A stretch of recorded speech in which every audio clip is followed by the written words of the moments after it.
Parce que ce soir, comprenez bien, si nous sommes dans cette maison, si nous sommes ici, on a été accueillis, comprenez bien que cette réunion a toute son importance, c'est qu'il y a le Dieu d'éternité. On ne parle pas ici d'un Dieu parmi toutes les autres entités qui peuvent exister. On parle de celui qui a créé l'univers, de celui qui fait que tu respires, celui qui a créé le moindre atome de l'univers, c'est lui qui l'a créé. On parle de ce Dieu-là. Et ce Dieu-là a l'humilité, l'amour, la simplicité de venir nous rencontrer parce qu'il nous aime. Amen. Et ça, c'est merveilleux. Et parce qu'il veut nous sauver. Alléluia. Donc, il y a ce temps où on doit rencontrer Dieu. Donc, voilà la sœur qui arrive. Alors, Amen. Donc, voilà, je reviens sur ce que je voulais dire. Amen. Salut ma sœur. Donc, j'avais un mot de Dieu pour toi. Tu as dit dans ton témoignage, tu as dit, j'aurais jamais cru. J'aurais jamais espéré. J'aimerais m'adresser à toi et à tout le monde ici.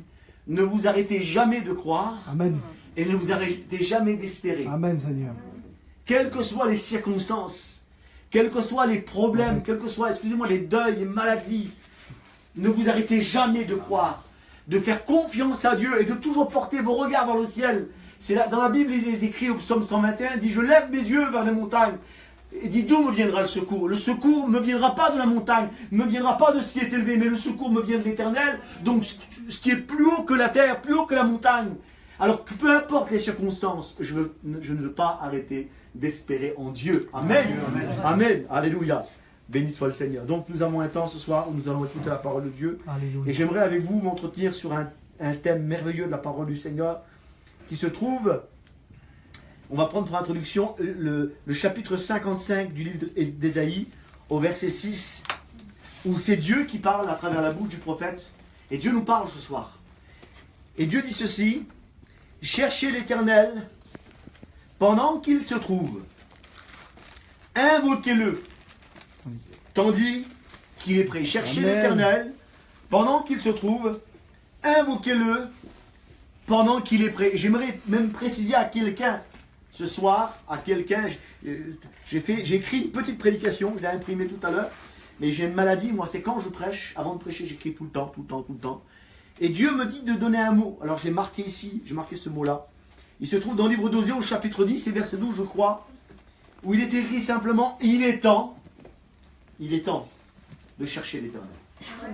Il y a un temps dans nos vies, il y a un temps où on va bâtir notre maison, il y a un temps où on va se marier, il y a un temps où on va avoir des enfants, il y a un temps pour toutes choses, la Bible dit. Et j'aimerais venir ici avec un mot qui vient du ciel, qui s'adresse à... Alors, ça s'adresse à quelqu'un qui n'est pas chrétien forcément, mais dans la généralité, ça s'adresse aussi à moi. Il est temps pour nous de chercher l'Éternel. Il est temps pour toi de chercher Dieu. Parce que la Bible dit que le salut est plus près de nous que lorsque nous avions cru. Il est temps pour toi de chercher Dieu. La notion de chercher, c'est quoi? Généralement, on cherche quelque chose ou quelqu'un qui n'est pas visible ou qui est caché. Et quand on cherche, eh bien, la Bible dit que Dieu est près de ceux qui l'invoquent. Mais c'est curieux, la Bible nous dit qu'on doit le chercher. Pourquoi on doit le chercher? Eh bien, parce qu'on s'aperçoit que l'humanité, peut-être nous y compris ce soir, eh bien, nous sommes plongés dans une espèce d'aveuglement spirituel, dans une espèce d'obscurité, alors qu'on ne voit pas. Et la Bible dit que Dieu est près de nous. On va le voir un peu plus loin dans la parole de Dieu. Jésus s'est manifesté en son temps en chair. Les hommes ont vu des miracles, ils ont vu des prodiges. Et j'aimerais ajouter quelque chose. Qu'est-ce qu'il y a de plus miraculeux, qu'est-ce qu'il y a de plus prodigieux qu'un homme, qu'une femme qui passe des ténèbres à la lumière et qui ose dire peut-être 15 ans après sa conversion, mais il y a d'autres encore qui disent c'est la plus belle chose que j'ai faite. Amen. Et d'autres encore qui ont traversé d'autres chemins différents. Peu importe le chemin qu'ils ont traversé, ils arrivent à un moment donné au pied de la croix, ça fait des années qu'ils marchent avec Jésus, il dit mais c'est la plus belle chose, écoutez bien, je veux bien croire qu'elle est folle, je veux bien croire qu'il est fou, je veux bien croire qu'il y a l'équipe de fous ici, je veux bien le croire, ben, d'accord, moi parfois j'ai peut-être pas forcément le sentiment d'être clair, mais honnêtement, quand on a un peu d'objectivité, et quand on regarde autour de nous, nos familles, des gens qu'on a côtoyés, des garçons qui étaient dans la drogue, des gens qui étaient dans le péché, et qui à un moment donné ont changé de vie, prêchent, témoignent, chantent, c'est qu'il y a quelque chose. Amen. C'est qu'il y a un miracle, et ce miracle c'est la nouvelle naissance. C'est Dieu qui vient habiter ton cœur, c'est Dieu qui vient changer ta vie, c'est Dieu qui vient te transporter d'un état à un autre état, et ça c'est le miracle de Dieu. Seigneur. Alléluia. Mais malheureusement on peut voir ce miracle et être aveugle. L'aveuglement spirituel est un danger de mort qui frappe non pas seulement notre peuple, mais la société entière. Savez-vous qu'on peut voir clair? On a les yeux ouverts, on voit les choses, on voit les gens sans les voir. C'est possible. J'ai écouté, moi, des dizaines de témoignages, peut-être même des centaines, d'hommes qui, après leur conversion, et c'est étrange, ils disaient, quand je suis venu au Seigneur, j'ai découvert mes enfants. J'ai écouté plein de fois, mais moi, je n'ai pas connu cette époque-là, moi, parce que quand je me suis marié, quand j'ai eu des enfants, j'étais chrétien prédicateur. Mais des hommes, mais pas des fous, des hommes intelligents. Quand ils ont venu à l'évangile, ils disent. Et j'ai même écouté un jour un homme qui disait, j'ai découvert c'est quoi les fleurs. Enfin, pas bête. Non, je voyais les fleurs, mais je ne sais pas c'était quoi. Ça veut dire que tu vois, mais tu ne vois pas. Ça veut dire que Dieu est présent, mais tu ne le vois pas. Ça veut dire qu'il y a le miracle chez toi, autour de toi. Il est presque palpable, tu le sens, mais tu ne sens rien, tu ne vois pas. Et cet aveuglement est d'un danger de mort qui frappe la société tout entière. Au point où aujourd'hui, on vient même aujourd'hui dans le monde à nier l'existence de Dieu. On vient même à se poser des questions sur l'existence de Dieu. Et le monde tout entier est plongé, et nous aussi, notre peuple aujourd'hui, on est plongé dans un aveuglement spirituel, et c'est un danger de mort. Et Jésus va dire ceci dans le livre de l'Apocalypse, que l'aveuglement spirituel, eh bien, cette forme d'aveuglement est tellement perverse qu'à un moment donné, Jésus va dire, parce que tu es aveugle, spirituellement bien sûr, eh bien Dieu dit, tu ne te rends pas compte que tu es pauvre, que tu es misérable, et même, c'est Jésus qui le dit, dans le livre de l'Apocalypse, au chapitre 3, verset 17, et que tu es nu. Mais comprenez bien ici, quand Jésus parle de pauvreté, il ne parle pas ici de tes biens matériels. Quand il parle de ta misère, il ne parle pas forcément de ce qui est apparent. On a vu des hommes qui brillaient haut en couleur, mais leur cœur était pourri. On a vu des gens qui avaient un portefeuille immense, mais ils avaient une pauvreté d'âme immense. On a vu des gens qui marchaient, qui se pavanaient, mais leur vie était une vie de honte, de péché, de dépravation. En fait, ils étaient nus spirituellement. C'était la honte sur leur vie. Et en fait, ils ne le voyaient même pas. L'aveuglement spirituel nous amène dans cette situation-là où on ne va même pas réaliser sa propre état. Il n'y a que quand on vient, écoutez bien, vous savez le but d'une réunion. Le but d'une réunion, c'est de nous ouvrir les yeux. Amen, Seigneur. Je vous pose une question à tout le monde ici.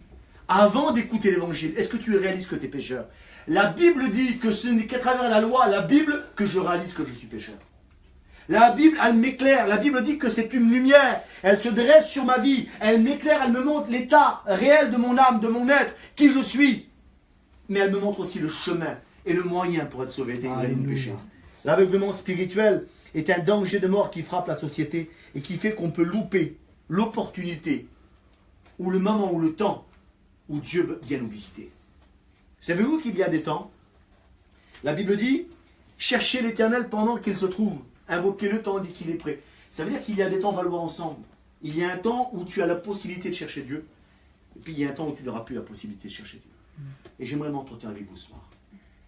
Jésus, la Bible dit dans l'évangile de Luc, l'évangile de Marc, chapitre 10, Jésus va rentrer dans une ville qui s'appelle Jéricho. Il y a là un aveugle, beaucoup connaissez l'histoire. Il est aveugle, c'est assez curieux parce que je parle un peu d'aveuglement. Et la Bible dit qu'il va entendre parler de Jésus. Il va crier à haute voix, il va appeler Jésus. La Bible dit qu'il va venir, donc on va l'amener devant Jésus plutôt parce qu'il est aveugle, vous comprenez bien. Et là, la Bible dit que Jésus va lui ouvrir les yeux. Et la Bible dit, poursuit qu'il va suivre Jésus sur le chemin. Mais la Bible nous précise et nous amène dans le détail, nous démontrons que c'est la dernière fois que Jésus a traversé la ville de Jéricho. Donc il y avait une opportunité qui se présentait à lui, qui ne s'est plus jamais représentée plus tard. Jésus n'a plus jamais repassé par cette ville. Il y a un moment, il y a un temps défini dans ta vie où Dieu dit maintenant ça va s'arrêter. Où Dieu, vous savez, la Bible dit on ne se moque pas de Dieu. C'est ce que la Bible dit. Ce qu'un homme, c'est un terme générique l'homme, hein, ce que la femme aussi, hein, ce que l'homme et la femme ont semé, eh bien la Bible dit tu vas le récolter. La Bible dit que la patience de Dieu se prolonge. Parce que Dieu est patient. Et cette patience démontre une chose. Elle démontre l'amour. La passion de Dieu démontre son amour. Parce qu'il attend encore, depuis combien de temps que l'évangile est annoncé ici, ailleurs, à droite, il y a des signes, tu en veux, tu en as. Et Dieu est là, il est en train d'attendre, et tu ne le reconnais pas. J'aimerais attirer votre attention sur un verset de la parole de Dieu, dans l'évangile de Luc, au chapitre 19, et je vais lire à partir du verset 41 jusqu'au verset 43. Jésus arrive à Jérusalem le jour des rameaux. Il arrive à Jérusalem. Il monte à Jérusalem, la Bible dit, selon la prophétie, selon ce que le Père avait défini, selon ce que lui-même avait défini, pour être arrêté, pour être condamné et être exécuté. afin de porter le péché de l'humanité, mon péché et le péché de tous les hommes. Il arrive sur un âne à Jérusalem, il est rempli d'humilité. Et la Bible dit, avant de rentrer dans la ville, il est en face du mont des Oliviers, il regarde la ville. La Bible dit que Jésus regarde la ville, il regarde les habitants, il regarde les hommes, il regarde les femmes, il regarde les vieux, il regarde les jeunes, il regarde les gens élevés, les gens en bas. Il les regarde et la Bible dit qu'il pleure. Jésus pleure. Et il va dire ceci, comme Jésus s'approchait de la ville, en la voyant, il pleura sur. Si au moins en ces jours qui t'est donné, tu connaissais les choses qui appartiennent à ta paix.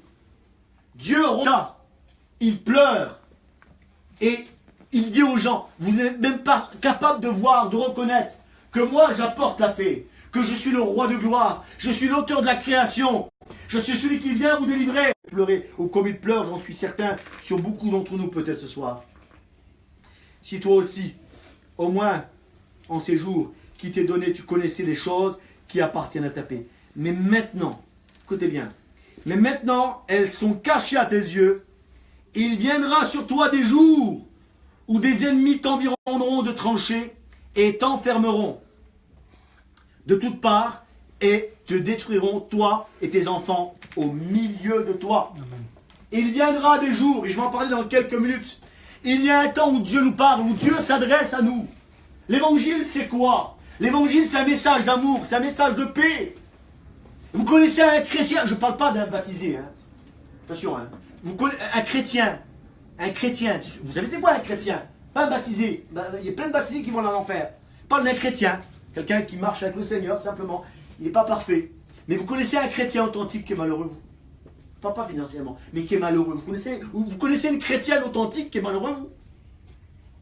Moi, quand on voit un vrai chrétien, on a l'impression, véritablement, hein, que c'est un extraterrestre. Vous savez pourquoi? Parce qu'un chrétien, il n'est pas de la terre. Amen. Un chrétien, il est céleste. Alléluia. Bon, bien sûr, il y a des faux chrétiens. Hein. Ça, je n'invente rien, vous le savez. Mais quelqu'un qui a rencontré Dieu. Amen.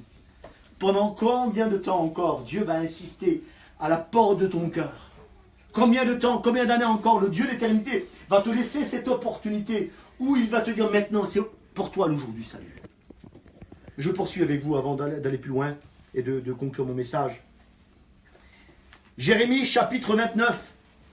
Chapitre 29 et verset 13. Où Dieu dit, vous me chercherez.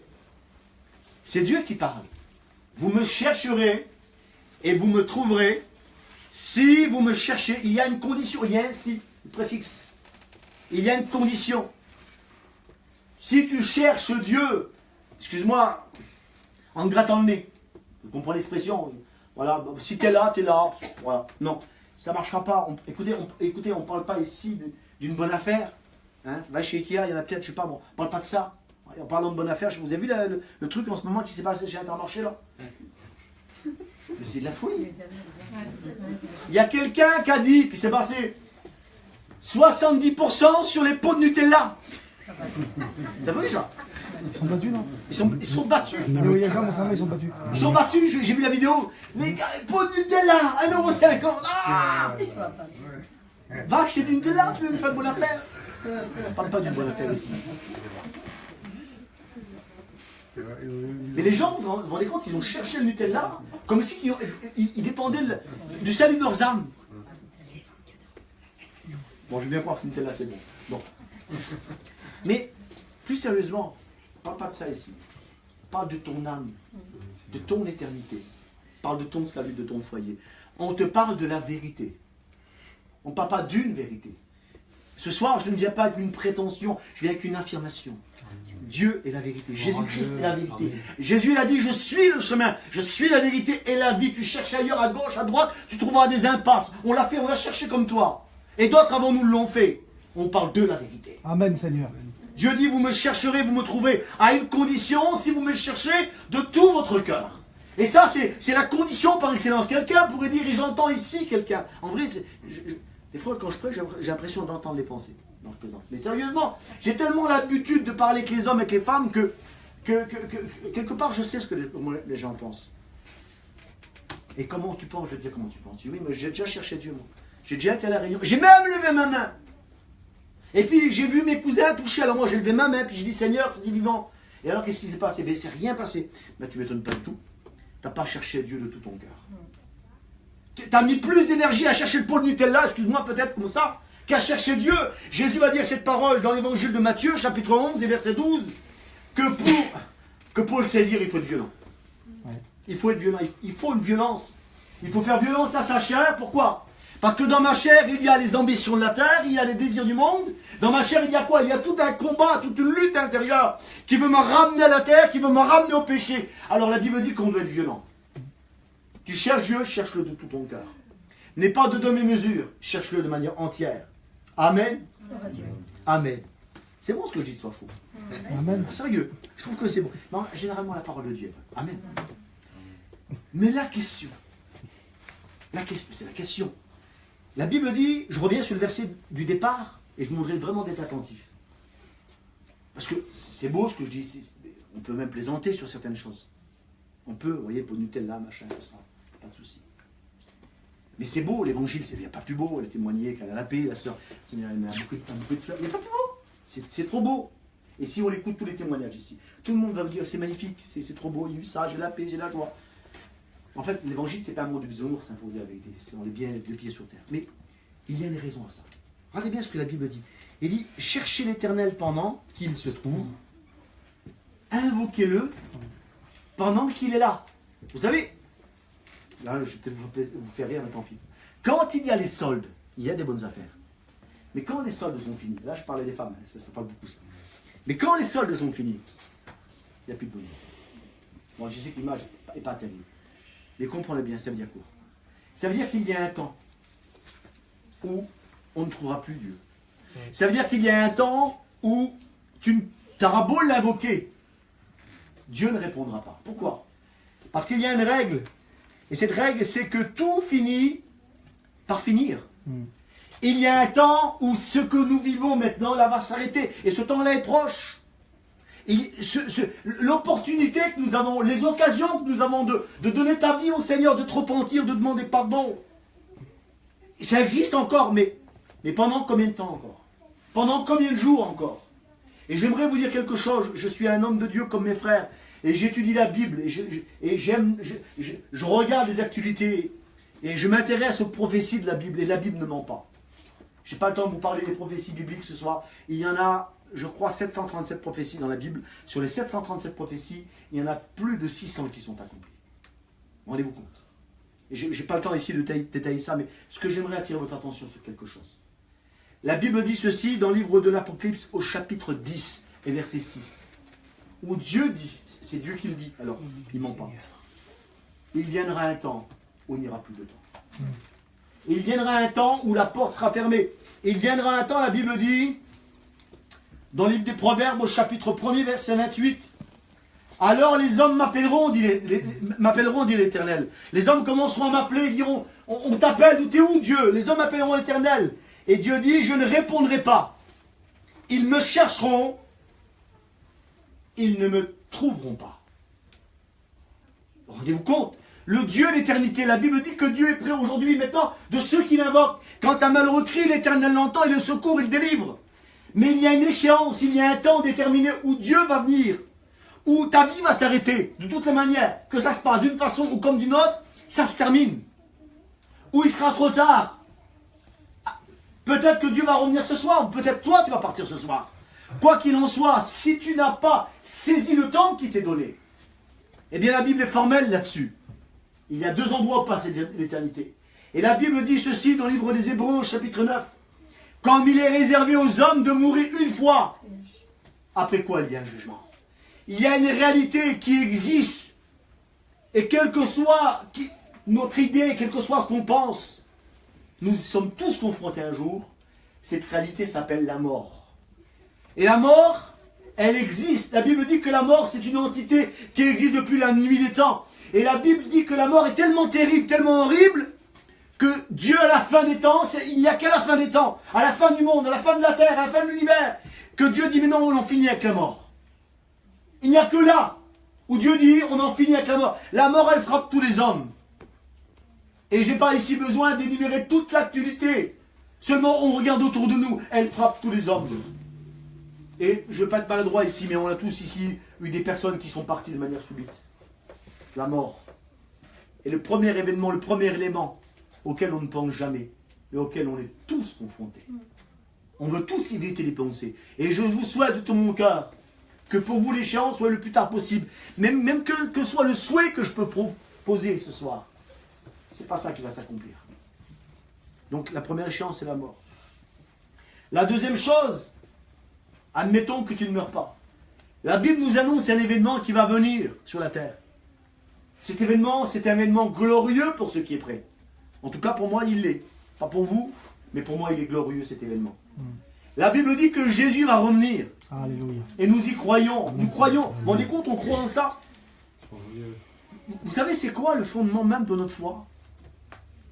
Tous les chrétiens du monde, le pilier de notre foi, vous savez, c'est quoi? C'est la résurrection des morts. Vous vous rendez compte? On croit, nous, on est complètement fous. On est complètement fous. On croit dans la résurrection des morts. Amen. On croit dans la vie éternelle. La Bible dit que Jésus va revenir. Et les événements qui se précipitent aujourd'hui, et ils se précipitent à une vitesse, on n'a même pas idée. On est un peuple où on est des mains en mouche, on vit un petit peu dans une petite bulle, c'est vrai. On vit entre nous, et c'est bien, merci Seigneur. On côtoie des gens de chez nous, on se marie avec des gens de chez nous, et c'est vrai. On s'intéresse à quelle actualité, nous? On s'intéresse à l'actualité de chez nous. Tiens, j'étais tout à l'heure, on m'a demandé alors là-bas, les inondations, les campings, les maisons. On vit chez nous, mais le monde existe en dehors de chez nous. Et le monde en dehors de chez nous, là, il avance à une vitesse dans le péché, comme jamais. Comme jamais. Dieu dit, viendra un temps où il n'y aura plus de temps. La Bible dit dans le livre des Psaumes, chapitre 18 et verset 41, la Bible dit que les hommes en ce temps-là crieront vers l'Éternel, mais il n'y aura personne pour les sauver. Ils vont crier vers Dieu, mais il n'y aura personne pour les sauver. La Bible dit que ça sera comme au temps de Noé. Au temps de Noé, Jésus va dire ceci dans l'évangile de Matthieu, je crois, au chapitre 24, il en sera comme au temps de Noé. La Bible dit que les jours qui précédaient le déluge, il y a eu des jours qui ont précédé, donc qui étaient avant le déluge, où les hommes se réjouissaient sans se soucier de rien. Noé bâtissait son arche, il a mis un certain temps, cette arche était un témoignage. Elle était immense, elle faisait plus de 130 mètres de long. Elle avait une hauteur, si je me souviens bien, je crois qu'elle faisait presque 30 mètres de haut, je crois. Elle était immense, cette arche. Il y avait un témoignage. Les gens voyaient Noé bâtir l'arche. Mais la Bible dit que les gens ne se doutèrent de rien. Ils avaient d'autres préoccupations, d'autres soucis. Peut-être que quelques-uns se disaient, ah, peut-être qu'à un moment donné, je vais peut-être commencer à aider Noé. Mais on verra plus tard. D'autres peut-être se sont moqués de Noé, peu importe. Il y avait toutes sortes de mentalités, toutes sortes d'états d'esprit différents. Quoi qu'il en soit, toutes ces mentalités, tous ces états d'esprit, les ont éloignés de l'objectif, leur salut. Sur la terre, il y a plusieurs courants de pensée, plusieurs idées. Certains sont athées, d'autres méprisent l'évangile, d'autres détestent même Dieu, d'autres aiment bien, sont sympathisants. Il y en a. Mais ils remettent à plus tard. Quelle que soit la mentalité, la bonne mentalité à avoir, c'est de chercher Dieu pendant qu'il est temps. Alléluia. Avant qu'il soit trop tard. J'imagine la terreur. Je l'imagine. D'ailleurs, la Bible en parle dans le livre de l'Apocalypse, au chapitre 21, qu'après l'enlèvement de l'Église, que la Bible dit qu'il y aura de l'angoisse parmi les nations. L'humanité va plonger dans l'angoisse, dans la peur, sans précédent. Une peur comme le monde n'a jamais connue. J'imagine la terreur au temps de Noé, où les hommes étaient là, il faisait beau, un grand soleil. Noé rentre dans l'arche, la Bible dit qu'il rentre dans l'arche avec sa famille. Il rentre dans cette arche, alors qu'il rentre dans cette arche, il est là et il attend. La Bible dit que la porte est restée ouverte pendant 7 jours. Et lui n'a pas bougé de l'arche, et il attendait. L'opportunité était donnée pour que les gens rentrent. Certains devaient passer devant l'arche et dire, ah c'est intéressant, j'irai la voir demain. Ou peut-être après-demain, dans quelques jours, j'aimerais les... Mes petits, il y a des animaux à l'intérieur, c'est trop beau. Mais on verra plus tard. Et la Bible dit qu'ils ne se doutèrent de rien jusqu'au jour où Dieu ferme la porte. Parce que c'est Dieu qui ferme la porte. Il est le maître. Vous savez, quand il va revenir sur la terre, on fait ce qu'on veut. Vous savez, on rigole, on s'amuse, on se réjouit, on passe du bon temps, on fait la fête. Mais celui qui a le dernier mot, c'est Dieu. Celui qui a le dernier mot, c'est le créateur de toutes choses. Il est l'Éternel des armées. Il est Dieu. Et la Bible dit que c'est lui qui a fermé la porte. Noé aurait peut-être voulu la retenir. Je voudrais retenir, moi, peut-être un temps, peut-être retenir un moment. Mais la Bible dit que la porte a été fermée par Dieu. Et j'imagine la terreur, l'horreur. Quand l'eau a commencé à tomber et que les gens ont commencé à crier, même frapper à la porte, il était trop tard. Il était trop tard. Jésus va dire dans l'évangile de Matthieu, chapitre 7, il dit « Entrez par la porte étroite ». Donc il y a une porte. Entrez par la porte étroite. Car large et spacieux est le chemin qui mène à la perdition. Il y a peu qui trouvent cette porte, la Bible dit, en parlant de la porte étroite. Donc, si il y en a peu qui la trouvent, ça veut dire qu'il faut la chercher. Il faut chercher Dieu. Je pense à cette histoire, et puis on va prier le Seigneur dans quelques minutes. Je pense à cette histoire qui s'est passée au XVIIe siècle, où un grand prédicateur, pas par la taille, mais par le ministère, il s'appelait Mundy. Et c'était à Chicago. Et l'histoire dit que ce grand prédicateur, il avait un message extraordinaire. Et le soir, dans la ville de Chicago, il a fait une réunion devant des centaines, peut-être même des milliers de personnes qui étaient là. Et il prêchait sur le jugement à venir, comme je le fais ce soir. Il prêchait sur le jugement à venir. Et l'histoire dit que les gens étaient très effrayés. Vous savez, nous, prédicateurs, on a pour but aussi quelque part de vous effrayer. Mais comprenez bien que le but de vous effrayer n'est pas de vous terroriser, mais de vous amener une prise de conscience quand tu vas au médecin et que le médecin te dit que tu as un cancer ou une maladie bizarre. Ça va t'effrayer, mais le médecin ne veut pas te faire peur. Il veut faire une prise de conscience. Donc le but de ce soir de ce message, c'est d'avoir une prise de conscience, de devenir intelligent. Et ce prédicateur, avec ce message, les gens étaient effrayés. Il parlait du jugement à venir. Et il voulait faire un appel pour le salut. Et l'histoire dit que ce prédicateur va dire, écoutez, je voulais faire un appel, mais je ne ferai pas l'appel ce soir. Je ferai un appel demain. Demain, je refais la même réunion. Je vous laisse, lui disait dans son discours, je vous laisse une nuit pour réfléchir. Une nuit. D'une nuit à une autre nuit, ça fait 24 heures. 24 heures pour réfléchir à son salut. C'est intéressant. 24 heures pour arranger sa vie. 24 heures pour arranger ses affaires. J'ai 24 heures. C'est extraordinaire. Ça veut dire que dans 24 heures, je vais venir à la réunion. 24 heures, c'est pas un gros créneau quand même. Vous êtes d'accord avec moi? 24 heures, qu'est-ce que c'est? Et l'histoire dit que les gens sont rentrés chez eux, contents et satisfaits. Cette nuit-là, il y a eu un incendie dans la ville de Chicago. Le 3/4 de la ville a été détruit. La grande majorité des hommes et des femmes qui avaient écouté le prédicateur prêcher ont péri dans les flammes. Ils n'ont pas eu 24 heures. J'aimerais vous dire quelque chose ce soir de très sérieux. Il y a un jugement qui vient sur le monde. La Bible dit ceci dans le livre des Actes des Apôtres, au chapitre 17, au verset 30. Dieu, sans tenir compte des temps d'ignorance, annonce maintenant à tous les hommes, en tout lieu dans cette maison, qu'ils aient à se repentir. Parce que Dieu a fixé un jour où il va juger le monde. Il y a un jugement qui va s'abattre sur la terre. Que tu l'aies décidé ou que tu ne l'aies pas décidé, que tu l'ignores ou pas, il va venir, il vient sur ta vie comme sur la mienne. Dieu va juger l'humanité. Et la question qu'on va se poser ensemble, est-ce que je suis prêt à rencontrer Dieu? Est-ce que j'ai cherché Dieu au temps favorable? J'ai chanté ce cantique tout à l'heure. À la croix, je me prosterne. On va le rechanter dans quelques minutes. Ton jugement, ton éternité va dépendre d'un élément, la croix. L'œuvre de la croix. Parce qu'à la croix du Calvaire, il y a un innocent qui a été jugé, qui a été condamné, qui a été exécuté sur la croix du Calvaire pour porter ton péché. Afin que toi et moi, nous ensemble ici ce soir, nous puissions échapper au jugement à venir, mais être sauvés pour l'éternité. Il faut venir au pied de la croix. Comment chercher Dieu? Je vous donne en quelques points rapidement. Tu dois d'abord te repentir de tes péchés. Tu dois croire que Dieu existe, forcément. Et je crois que ce soir, ça a été démontré à travers la parole de Dieu. Tu dois croire que Dieu existe. Tu dois te repentir de tes péchés. Te repentir, c'est renoncer à ta vie mauvaise. Abandonner ton péché, quel que soit ton péché, l'abandonner. Faire volte-face face au péché et te tourner vers Dieu au pied de la croix et reconnaître que sur la croix, il y a un innocent qui a porté ma faute, ma culpabilité et qui est mort pour moi qui suis coupable. Voilà ce que tu dois faire. Parce que si tu ne fais pas ça, j'aimerais vous donner 24 heures, comme ce grand prédicateur, mais je ne le ferai pas. Parce que, personnellement, je ne sais pas dans 24 heures où je serai, moi. Et vous? On ne sait rien. C'est ce soir le temps. Dieu est venu avec un mot ce soir sur mon cœur. Le Saint-Esprit m'a fait écrire ce mot-là. Cherchez l'Éternel pendant qu'il se trouve. Osée, chapitre 10 et verset 12. Il est temps, c'est le moment de chercher Dieu.